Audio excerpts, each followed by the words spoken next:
Next speaker, Sri Sanjay Raut. Thank you sir, धन्यवाद। Criminal procedure identification bill Please. सरकार लेकर आई है। मैं प्रोफेसर राम गोपाल यादव जी का आभारी हूँ कि बहुत ही संक्षिप्त में कहा ये बिल क्या है। आपने कहा कि इस बिल में कोई फर्क नहीं है हार्डन क्रिमिनल और सामान्य व्यक्ति। हमको भी यही डर है इस बिल से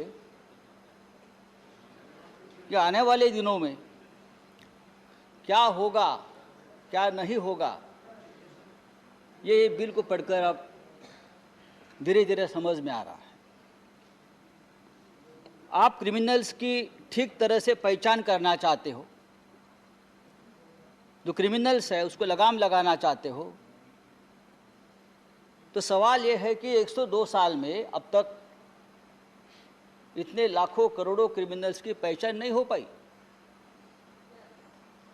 हो गई है। अफजल गुरु फांसी पर चला गया, कसाब को मुंबई में फांसी दी गई, याकूब मेमन को महाराष्ट्र सरकार ने फांसी पर चढ़ाया है। सबको दिया है, ऐसा नहीं आप भी करते हो। तो 102 साल पुराना कानून अभी आप बदलने जा रहे हो।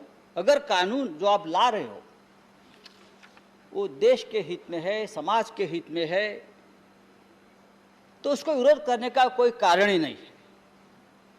अगर आपके इरादे साफ है, आपके मन साफ है, आपके मन में कोई समस्या नहीं है, तो ऐसे हर कानून का समर्थन पूरे सदन ने करना चाहिए। लेकिन अब एक बड़ा सवाल इस देश में और समाज में पैदा हुआ है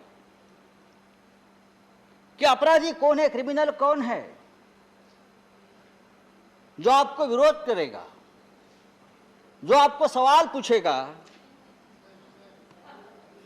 आप उसको क्रिमिनल मानकर चल रहे हो। यहां बैठी हुई हर व्यक्ति यहां आपके लिए अपराधी है। Please address the chair. अब जो नया Please address the chair. Sanjay Raut ji, please address the chair. हाँ, तो गड़बड़ी संजय जी, आपकी भी please, है, देख please. लेंगे संजय कौन जी, गड़बड़ी करता है। Sanjay ji, please address the chair. तो ये जो नया कानून है उससे एजेंसी को ताकत मिलेगी, अच्छी बात है, ज्यादा शक्ति मिलेगी। ज्यादा यानी कितनी? देखो, आप पुलिस को राक्षस बनाने जा रहे हो,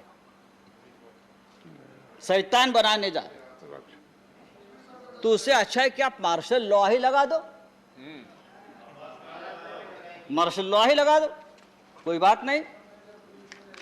कानून में कुछ प्रावधान है।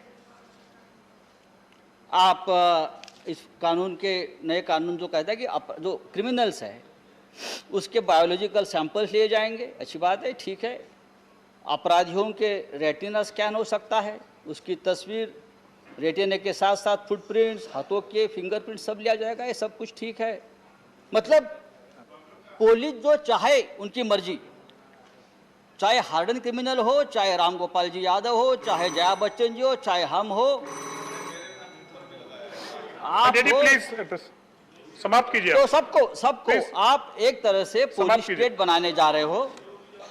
संविधान में कहा है Please समाप्त कीजिए. कि किसी को भी उसके खुद के खिलाफ गवाही के लिए फोर्स किया नहीं जा सकता। सेक्शन 20 के अनुसार हर नागरिक को चुप रहने का अधिकार है, उसे किसी के खिलाफ बयान देने के लिए फोर्स नहीं कर सकते। Sanjay ji, please. Narco, brain mapping, इसी तरह से दूसरे किसी भी साइंटिफिक टेस्ट की भी आप उसके दायरे में नहीं आ सकते। धन्यवाद संजय जी. उसे कारण धन्यवाद। 2010 में सुप्रीम कोर्ट ने नार्को टेस्ट को भी गैर कानूनी कहा टाइम है था। उससे ज्यादा. संविधान कहता है, टाइम से प्लीज कंक्लूड. सर, समाप्त हमारा कीजिए आप. फंडामेंटल राइट्स के बारे में बात कर नहीं। मैं धन्यवाद। गृह मंत्री जी का आभारी हूं, मैं उनका भाषण सुन रहा था लोकसभा का। गृह मंत्री जी ने कहा है कि government will do everything to ensure that there is no misuse of the law. इस कानून का मिसयूज नहीं होगा, ये आपने आश्वस्त किया है। संजय जी धन्यवाद प्लीज. लेकिन क्या आपने आश्वस्त किया है लेकिन क्या हमारे आंख में आंख डालकर आप बोल सकते कि कानून का मिसयूज नहीं होगा, नहीं हो रहा है? धन्यवाद।